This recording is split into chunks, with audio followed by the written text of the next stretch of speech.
where were you in Afghanistan around about that time? Do you mean when it fell? Yes. Were you in Kabul or were you? I was in Mazar. You were in Mazar. So Okay, right. yeah, so I was sort of stranded in Mazar. I mean, yeah, with not really any, too many opportunities.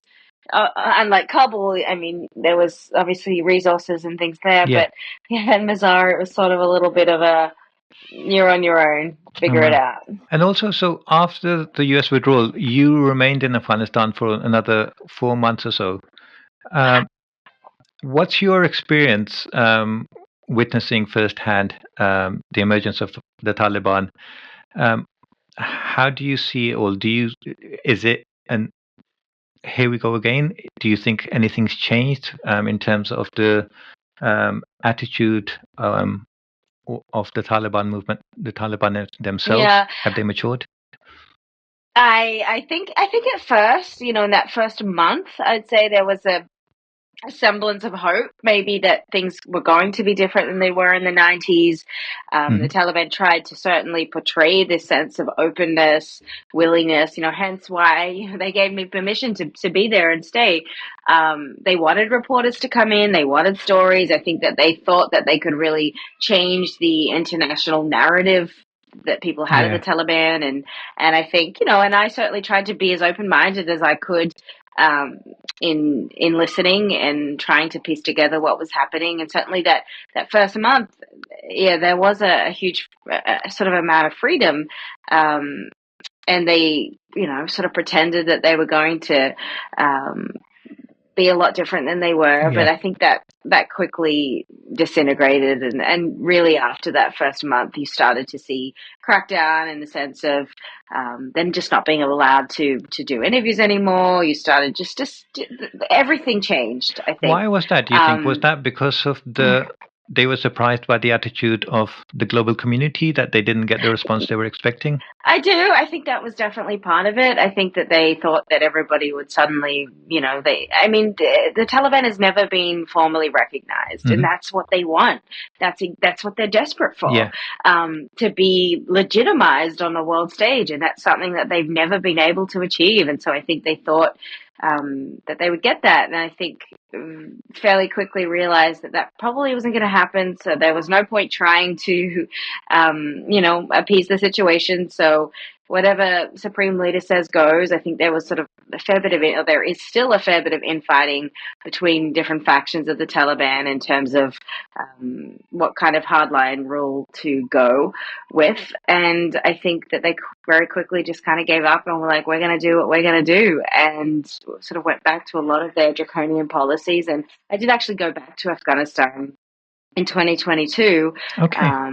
and it was, it was a very, even in the time, since I'd left, it has become an increasingly repressive place. And so, Oh, no. and I can only imagine, now that it's gotten significantly worse, even since then. So I think just sort of bit by bit, they're certainly returning to their sort of standard.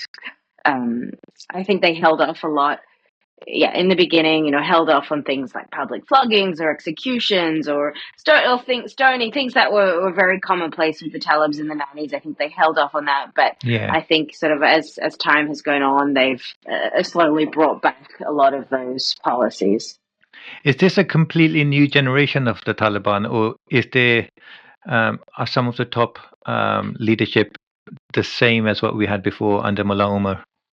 Yeah, I think a lot of it is still the same. A lot of those men are still alive. They're still kicking. They're still, yeah, they're still hanging on. So I think they still have a lot of say.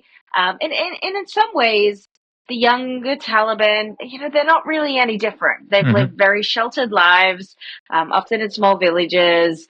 Have gone to, sort of Taliban instituted madrasas. Yeah. So their way of thinking is still very much the same. And I think that, yeah, I mean, despite being a younger generation, I don't think that they're necessarily any more open or wise than their elders.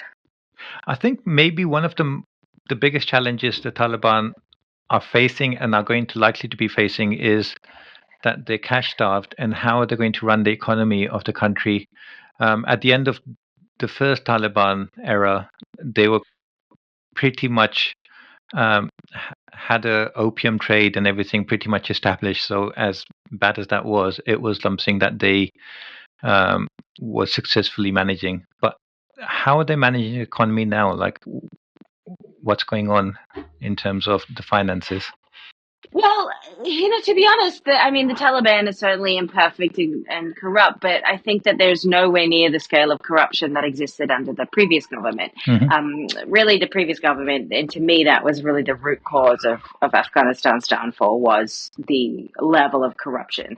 And you think about more than 80% of what was coming into the country was all foreign aid, so from the US, from other NGOs, and so there was just so much there was so much there to steal, and it became so systemic on every possible level, really from the top to the bottom. Anyone who could get a piece of something was going to get it, and that, to me, that was the rot in the system, and that's why things never happen. I mean, people could pay.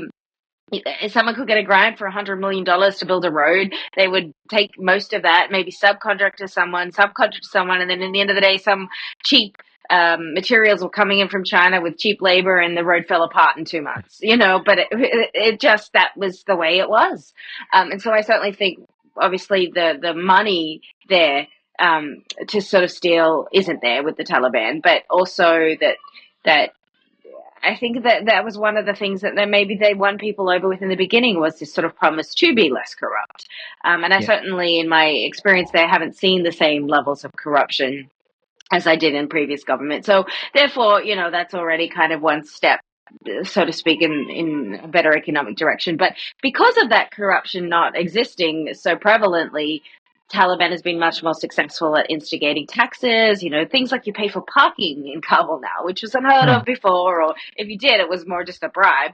So there's a lot more taxes. People kind of have to pay their way a lot more, and the Taliban has been a little bit more successful. In the past, that would have just gone into somebody's pockets. Now that the Taliban can, sort of perhaps use that a little bit more to actually run a country. So obviously the economy there is terrible, but I think that they are finding creative ways to keep things alive.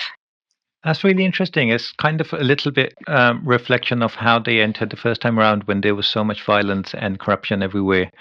So despite the Taliban's obvious shortcomings, people thought that at least it will bring stability.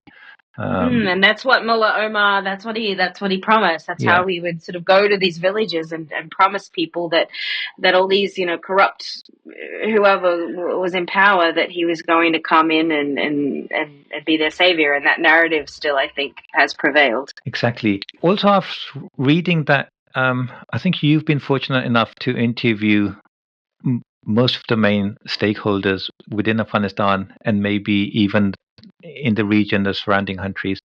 Is that right, first of all? I guess everyone has a different definition of stakeholders, but I've certainly tried to see things from as many perspectives as possible. Yeah.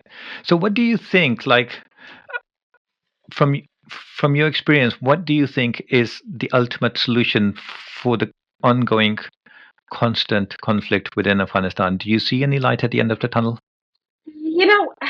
And this is and I don't think there's a right answer, and maybe my answer will sound harsh, but at the end of the day, nobody can come in and save Afghanistan. And certainly people have tried over the decades, the centuries.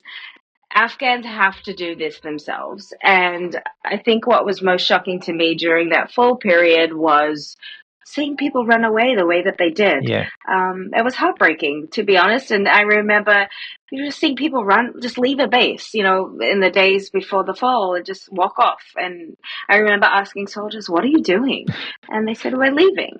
And I thought, this is not how it works. And I thought, they have access to so many $1 million worth of billions of dollars worth of equipment, of training, of resources that countries like Ukraine would just, would beg for.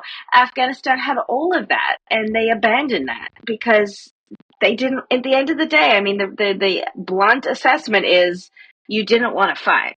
And yes, your leader sold you out. Yes, there was corruption. Yes, there was all of that.